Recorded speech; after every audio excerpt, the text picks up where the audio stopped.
තවත් සිරස සුපර්ස්ටාර් සුපිරි තරුවක් සම කතා බහ කරන්නට යන්නේ නදීන් ප්‍රේමදාස අයිබෝන් කියලා පිළිගන්නවා මෙල්බර්න් අපේ සංචාරයේදී අයිබෝන් නදිනි ඔබ ගැන පොඩ්ඩක් අපිට විස්තර කතා කරන්න පුළුවන්ද? මගේ වයස අවුරුදු 20යි ඉන්නේ නා රාජගිරියේ මම යුනිවර්සිටි එන්ට්‍රන්ස් යුනිවර්සිටි යනකම් බලන් ඉන්නේ. ඉතින් සුපර්ස්ටාර් තරඟෙට ගිහිල්ලා මම ගායිකාවක් වුණා. ඇත්තෙන්ම ගායිකාවක් වෙන්නම කියලා හිතන් හිටියේ නෑ. නමුත් දැන් ගායිකාවක් වෙලා ඉන්නවා. හොඳයි දැන් සිර සුපර්ස්ටාර් තරඟෙට කොහොමද ඔබ ඉදිරිපත් වුනේ? ඇත්තම මම තරඟවලට එතරම් ඉදිරිපත් වෙන්න කැමැත්තක් තිබුණේ නෑ. ඒත් අපේ මගේ අම්මගේ බලකිරීම මත යාගේ කැමැත්ත මත මම ඉදිරිපත් වුණා. ඇත්තටම ඒ නිසා තමයි මම හිතන්නේ මම මේ ගමනේ ගොඩක් දුර ආවේ. ඒ මගේ පිටිපස්සෙන් හිටියා වගේ මගේ තාත්තත් මතක් කරන්න ඕනේ. ඉතින් අනපේක්ෂිත ලෙස මේ තරඟෙට ඉදිරිපත් වුණා. ඒ වගේම හිතපු නැති විදිහට තරඟ වටවල වලින් ඇවිල්ලා ගොඩක් ජනප්‍රිය වුණා.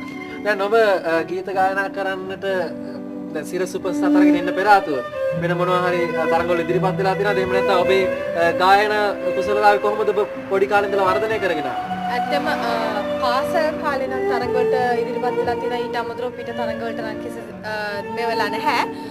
පාසල් කාලේ සමස්ත ලංකා තරඟ තිබුණා තියෙනවා. ඒකෙන් නාඩගම් ගී ගායනෙන් සමස්ත ලංකා දෙවෙනි ස්ථානය වෙලා තියෙනවා. ඉතින් මම හිතන්නේ ඉස්කෝලේ කාලේ තමයි හැමදේම මම ගොඩක් මියුසික් ඇක්ටිවිටීස් කරා.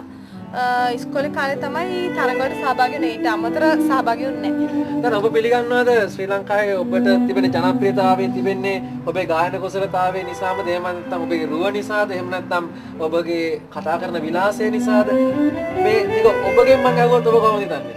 මෙහෙමයි ගායකෙක් වෙලා ගායනයේ විතරක් තිබිලා මදි. මම හිතන්නේ පර්ෆෝමින් ආර්ට් කියන දේ තියෙන්න ඕනේ. ඒ වගේම තමන්ගේ සිංගර් කෙනෙක්ගේ අපියරන්ස් එක මම හිතන්නේ හැමදේම බලපානවා ගායිකාවක් ගායකයෙක් වෙන්න. ඒ හැමදේම මට උදව් වෙන්නේ නැති.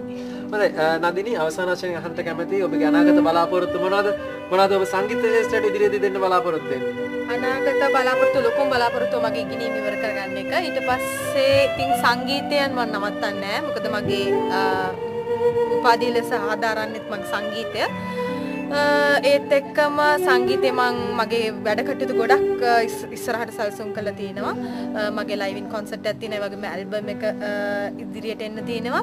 ඒ වගේම සංචාර ගොඩක් තියෙනවා. මේ මං ගමන පටන් ගත්ත විතරයි. තව යන්න ගොඩක් දුර තියෙනවා. මට එහෙමනම් අපි නදිනට සුව ප්‍රාර්ථනා කරනවා. බෙහෙවින්ම ස්තුතිවන්ත වෙනවා මේ කෙටි පිළිසඳරට එක්කාසීම සම්බන්ධයෙන්. ඔබ මේ සවන් දෙන්නේ ravsfm.com ඉන්ටර්නෙට් රේඩියෝටයි. මම නදිනි ප්‍රේමදාස.